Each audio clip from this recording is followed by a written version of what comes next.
A are voice کے معزز دوستو السلام علیکم۔ لڑکی کیا چیز ہے، کیوں سب اس کے پیچھے لگے رہتے ہیں؟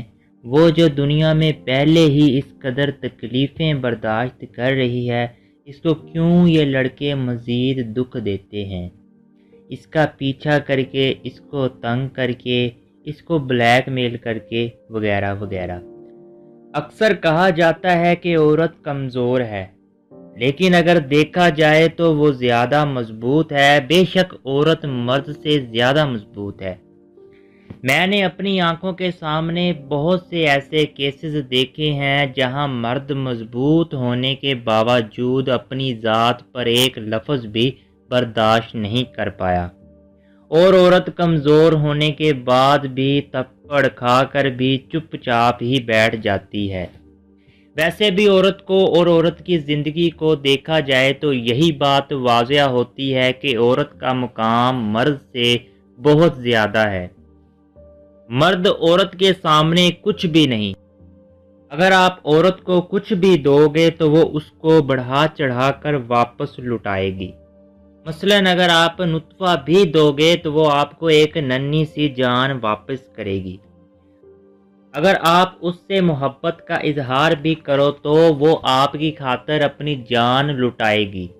ویسے ایک عورت کی زندگی کس قدر تکلیفوں سے بھری ہوتی ہے، یہ بس وہی جانتی ہیں کہ وہ کیسے برداشت کر لیتی ہیں۔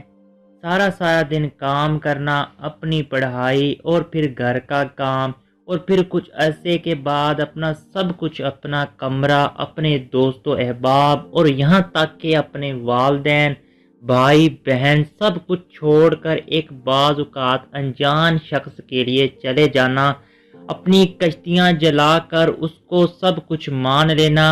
اب وہاں پھر کیسے حالات ہوں گے اس کی پرواہ کیے بغیر اگر ہم لڑکوں کو بھی 1-2 مہینے کے لیے گھر چھوڑ کر ہاسٹل جانا پڑے اور وہاں پر ایڈجسٹ نہ ہو تو سب کچھ چھوڑ آتے ہیں، حالانکہ یہ جانتے ہیں کہ ہم نے واپس جانا ہے۔ یہ مسائل وقتی طور پر ہیں، لیکن اگر ایک لڑکی اپنے سسرال میں ایڈجسٹ نہیں ہو پاتی تو اس کے پاس واپس آنے کے لیے کوئی راستہ نہیں ہوتا۔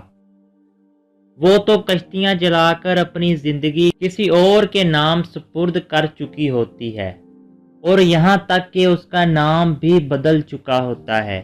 یہ سب کیسے برداشت کرتی ہیں لڑکیاں؟ یہ میری سمجھ سے باہر ہے۔ پھر اس شخص کے لیے اپنی جان تک دینے کے لیے تیار ہیں۔ کس لیے؟ صرف اور صرف عزت، محبت، تحفظ، وقت، احساس اور سہارے کے لیے۔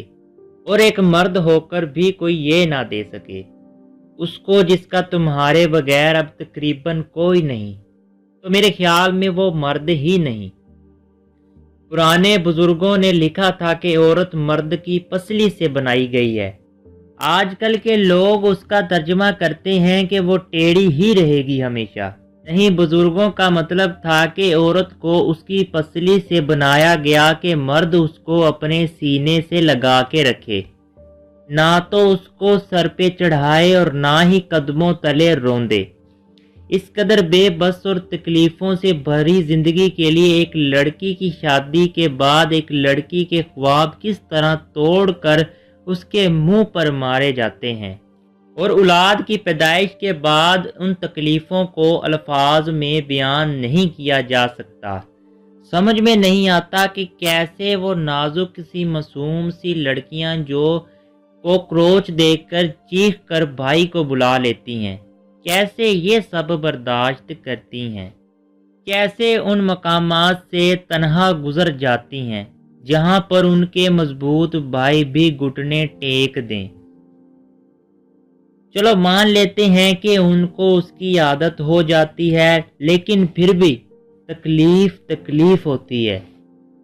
عادت ہو جانے سے کیا وہ کوئی ایلین بن جائے گی؟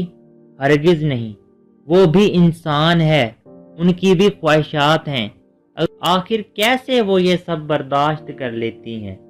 شاید بے بسی کے عالم میں ان کے پاس اور کوئی راستہ نہیں ہوتا، شاید اسی لیے قدرت لڑکیوں کو اتنے بڑے مقام سے نوازتی ہے کہ وہ جنت کو بھی اپنے پیروں کے نیچے دبا لیتی ہیں، کیونکہ اللہ تعالیٰ کسی کے ساتھ ناانصافی نہیں کرتا۔ میں سلام پیش کرتا ہوں ہر اس لڑکی کو جس کی زندگی کا نقشہ اوپر کھینچا ہے، مطلب جو شریف عزت دار گھرانوں کی بیٹیاں ہیں، نہ کہ جو لیڈی گینگسٹر نام سے مشہور ہیں۔ اگر میری کوئی بات کسی کو بری لگی تو میں معافی چاہتا ہوں، لیکن یہی گزارش کروں گا ہر لڑکے سے کہ چاہے کوئی بھی لڑکی ہو، چاہے ملازمہ ہو، اس کی